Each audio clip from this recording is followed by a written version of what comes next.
I need you to stop whatever you're doing right now and pay attention. Gold just broke below 5,100. Silver is in free fall, not a pullback, not a correction, a free fall. Silver went from $96 to below 80 in a matter of hours. That is not normal. That has never been normal. And I am going to tell you right now, this crash is not over. It has just begun. I am going to show you exactly why. I am going to show you who is behind it. And at the end of this video, I'm going to break down what every major crash like this in history has looked like and how it ended, because the pattern is the same every single time and nobody is talking about it. Stay until the end, because that breakdown is going to change how you think about everything happening right now. But first, I owe you something. I owe you honesty. In my last video, I told you 85 to 86 was the floor for silver. I told you that was the new 70. I told you it should hold. It did not hold. 85 broke. And when it broke, silver did not just dip below it and bounce. It fell through like there was nothing underneath. And that tells me something very important about where we are right now. But here is what I was not wrong about. In my members only video weeks ago, I gave you 95 to 102 as the exact zone where silver would make its next lower high. Silver topped at 96. That call was precise. The top was right. The support was wrong. And the fact that the support broke this violently is what changed everything about my outlook. So let me walk you through what is actually happening right now. Gold gapped up this morning from 52.78 to 5,400. I told you in my last video that 5,400 was the level. Either it breaks through and we go to all-time highs, or it gets rejected hard. It got rejected hard. Gold touched 54.18 and then it started falling. But it did not just fall to 52.50 and stabilize the way a normal rejection would. It kept going. 5,200, then 5,100. And as I'm recording this, gold is below 5,100 and still falling. That is not a rejection. That is a breakdown. When a major resistance level rejects price and price does not find a floor anywhere near the rejection zone, that tells you the selling pressure is overwhelming the buying. The buyers who gapped gold up this morning have already been wiped out. Their stops have been hit. Their margin has been called. And the selling is feeding on itself. Now let me explain why silver is crashing even faster than gold, because this is the part that is scaring people the most, and I need you to understand the mechanics so you do not make a decision based on emotion. Silver is a leveraged play on gold. I have said this before, and I will keep saying it until everyone understands it. When gold drops 5%, silver drops 15. When gold drops 10%, silver drops 25 or 30. The leverage works in both directions, and right now it is working in the worst direction possible. Gold is down several $100s from its high. Silver has been cut nearly in half from its recent highs. That is the leverage multiplier doing exactly what it does. But here's what makes this particular crash different from a normal leverage sell-off. This time, the selling is not just coming from retail panic. There is something much bigger happening underneath. I want to show you something that just broke today. Pull this up on screen. $9 billion was just pulled from the Federal Reserve repo market in an emergency liquidity draw. $9 billion. Let me explain what that means, because most people hear repo market and their eyes glaze over, but this is the most important chart I have shown you in months. The repo market is where banks go to borrow cash overnight. The Fed created a standing repo facility after the 2008 financial crisis so that banks could always access emergency liquidity when they need it. Think of it like a hospital emergency room for banks. They show up when something is wrong. For weeks, the repo market was flat. Nobody was using it. Nobody needed emergency cash. Then today, March 2nd, someone pulled $9 billion, $3 billion in treasuries, and $6 billion in mortgage-backed securities. That is a bank, or multiple banks, showing up at the emergency room and saying, we need $9 billion in cash right now. And remember what Bloomberg reported just hours ago. U.S. treasuries are falling, bonds going down during a war, the 2-year yield at 3.44%, the 10-year at 3.99%. The Fed's next rate cut pushed all the way back to September. European inflation, swaps jumping 11 basis points because of the Hormuz closure. The bond market is not providing a safe haven. So where does the money go when bonds fail, gold is being liquidated, and banks need emergency cash? It goes nowhere. It evaporates. That is what a liquidity crisis looks like. Cash becomes king. Everything else gets sold to raise it. Now ask yourself why. Why today? Why during the biggest single-day crash in gold and silver in recent memory? Why while the Strait of Hormuz is down 70%? Why while Trump is saying the big wave has not happened yet? The last time the repo market showed this kind of stress was September 2019, when overnight repo rates spiked to 10%, and the Fed had to step in with emergency injections. Before that, it was 2008. Both times the repo stress was a leading indicator.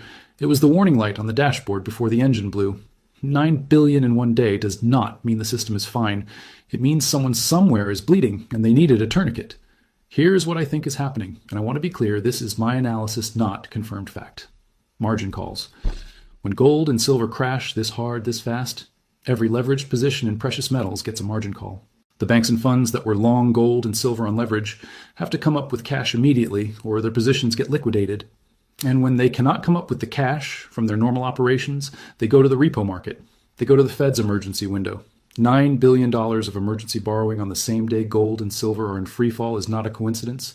That is the sound of leveraged positions blowing up in real time. And here is why that makes the crash worse.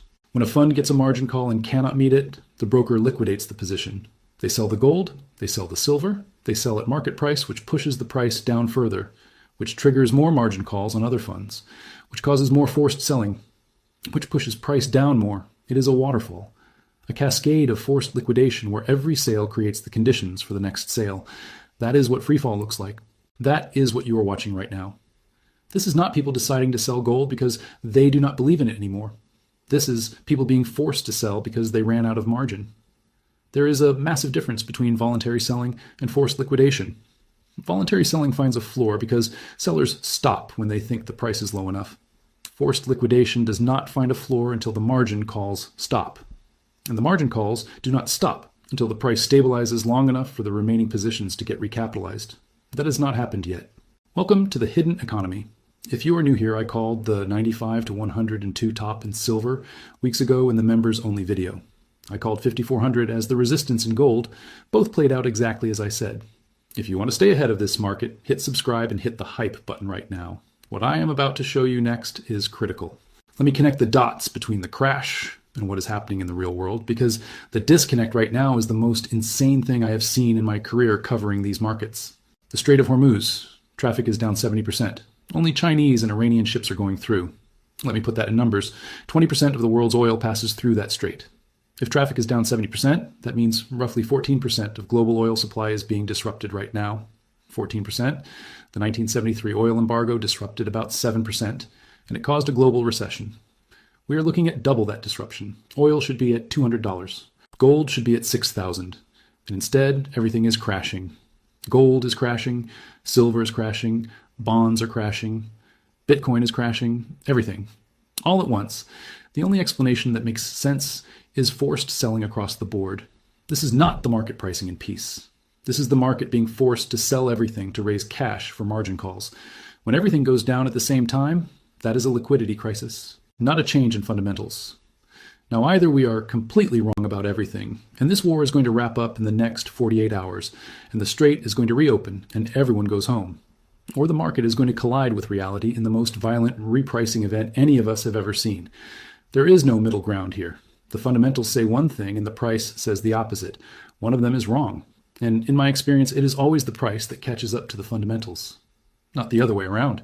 And while all of this is happening, while gold is in free fall and silver is getting destroyed and banks are pulling $9 billion from the repo market, the President of the United States goes on CNN and says this: "We have not even started. We are about to hit them hard. The big wave has not happened. It will come soon." And Senator Lindsey Graham is talking about Cuba being next.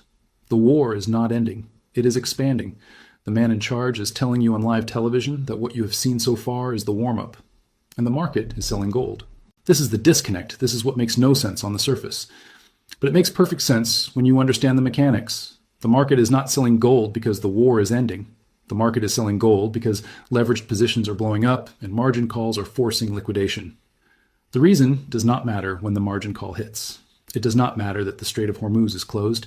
It does not matter that Trump says the big wave is coming. When the broker calls and says, deposit cash in 2 hours, or we sell everything, you sell everything, that is what is happening. The fundamentals have not changed. The positioning has changed. And positioning drives short-term price. Fundamentals drive long-term price. Right now we are in the short term, and the short term is brutal. Now let me talk about what the technicals are telling us, because this is the part that I covered in my members-only videos weeks ago, and it is playing out exactly as I warned. I gave the 95 to 102 zone as the area where silver would make its next lower high. Silver topped at 96. That was the lower high. The pattern was set. Lower high means the trend has shifted from up to down. And once a lower high is confirmed, the technical target becomes the previous low. But when the previous support at 85 broke, the target shifted much lower. This is where technicals matter more than news. And I know that sounds crazy to people because how can a chart matter more than a war? But it does. The market proved it today. Missiles flying. Strait of Hormuz shut down. President threatening bigger attacks, and gold dumped hundreds of dollars. Silver dumped even harder on a percentage basis. The news did not matter. The technicals mattered. 5,400 was resistance. It rejected. 85 was support. It broke. The charts do not lie, and they do not care about your feelings or mine. They just show you where the orders are. And the orders at 5,400 were sell orders. The orders at 85 were stop losses. Both got triggered. Both did exactly what the charts said they would do. Let me explain what the banks and institutions are doing during this crash, because people keep asking me this, and the answer is going to make you angry. They are manipulating the price. I do not say that lightly. I am not a conspiracy person. But look at what is happening. Silver went above $100. Retailers piled in. Premiums went through the roof. Everyone was excited. Then they dumped it hard. Back to 85. Some retailers sold at a loss. Some held. Then it bounced to 96, and the retailers who held felt relief. Finally. Maybe it is recovering. Maybe the worst is over. Maybe I was right to hold. And then they dumped it again. Below 80, the same playbook. Pump it up. Let retail pile in at the top. Dump it. Let them feel pain. Let it bounce a little. Let them feel hope. Then dump it harder. That is the cycle. That is how the transfer of wealth works in precious metals. It does not happen in one crash. It happens in a series of crashes where each bounce gives retail just enough hope to stay in before the next leg down takes more from them. They did it at 100 plus. They did it at 85 to 95. And the pattern repeats until the weak hands are completely out. That is not theory. That is what the chart looks like right now if you zoom out and trace the path from the highs. And here is the proof. Look at the COMEX delivery data from this morning. 24 million ounces of silver demanded for delivery in March. Banks taking delivery. Physical metal moving from vaults to accounts. The price is crashing and the metal is moving into stronger hands. That is not a market that is broken. That is a market that is being shaken. There is a difference, and that difference is everything. A broken market has no buyers. A shaken market has buyers who are accumulating while everyone else panics. The COMEX data shows you the buyers. They are the same banks that are dumping the paper price. They crash the paper, trigger the margin calls, force retail to sell, and then they take delivery of the physical metal that retail was forced to let go. It is the oldest game in finance. Create the panic, profit from the panic. And retail pays the bill every single time. Now I want to show you what I think is the most important part of this entire video. The part I told you to stay for, the historical pattern. Here's where it gets real. Every forced liquidation crash in precious metals history has followed the same pattern. 2008, gold dropped over 30% in a few months during the financial crisis, while the world was literally collapsing. Lehman Brothers went under. AIG got bailed out. The entire banking system was on life support, and gold went down. Not because gold was not a safe haven, because leveraged funds were getting margin called and they had to sell everything, including gold, to raise cash. Silver got cut in half. The fundamentals were screaming one thing. The forced selling was screaming the opposite.